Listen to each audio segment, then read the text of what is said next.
నీవు చాలా అలసి ఉన్నావు. కొంత తన విశ్రాంతి తీసుకో. ద్రౌపదితో నేనే మాట్లాడతాను స్వయంగా.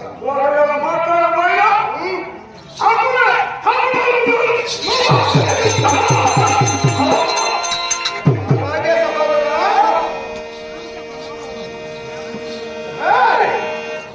పాంచాలి పంచపత్రిక పంచలాక్షి చావుడికి నేనే బాలచాక్షి.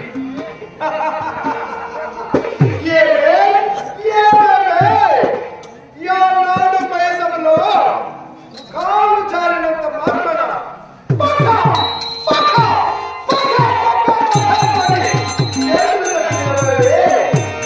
ఆ నవ్వు ఏమైతే ఒక్కసారి నవ్వు చెరసాల పొద్దునైనటువంటి నీ భర్తలను విడిపిస్తానే.